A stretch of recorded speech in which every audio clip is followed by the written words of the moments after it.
Hello, everyone. It's Don Cravins Jr., Executive Director of the National Urban League's Washington Bureau, and here are your top 5 things that you need to know.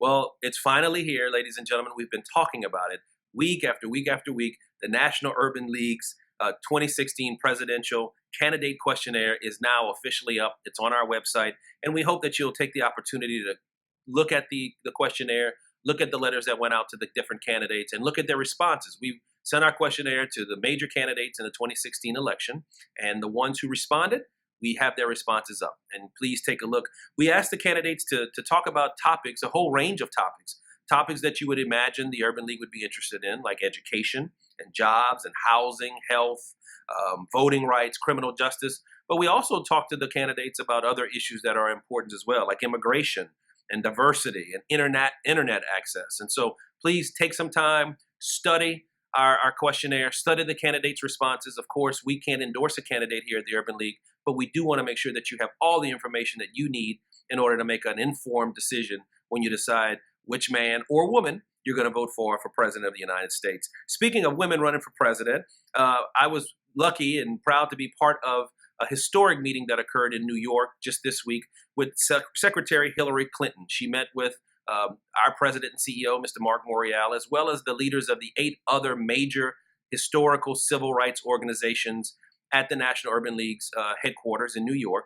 It was a great meeting. She also took some time to meet with millennial leaders as well and to talk to many of our young emerging leaders about the issues that are important to them as well. And so happy to be part of that. What I will tell you is you'll hear about more meetings that will take place between the Urban League and our partners in the civil rights community with other presidential candidates. We've invited all presidential candidates to consider meeting with us here and hearing about our issues that are important to the Urban League movement.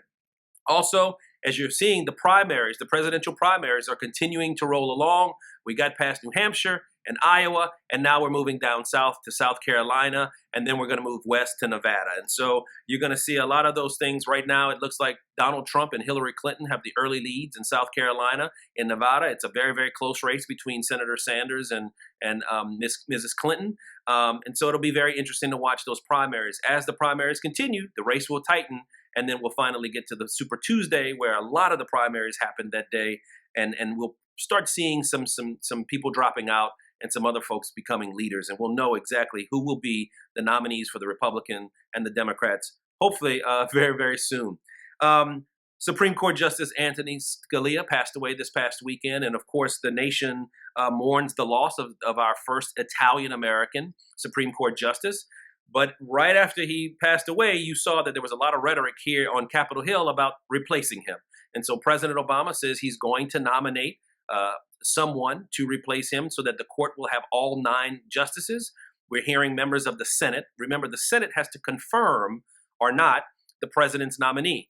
And so the members of the Senate are already saying the president should not nominate someone in his last year.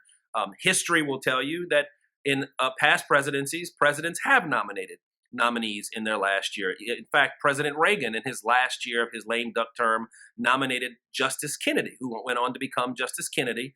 And Mitch McConnell, who was in Congress even back then, voted to confirm Justice Kennedy. So it has happened before, and we'll see what happens this year.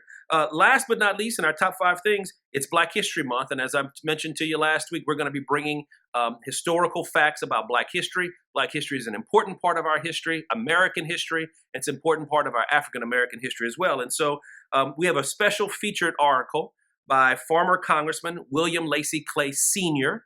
His son is in Congress now, but Mr. Clay Sr. was a founding member of the Congressional Black Caucus, and he provides a very important note about a Black history moment about the gentleman who was one of the founders of Sears Roebuck. So we're very, very proud to bring that to you, a little known fact, and want you to read that. Look, also got some great things in our weekly update. Be sure to check out our Bureau highlights. We've got 2 webinars that are coming out and just a whole host of other things. That's going to do it for me this week. Again, thanks for what you do in and for the movement. I'm Don Cravins. I'll see you next week.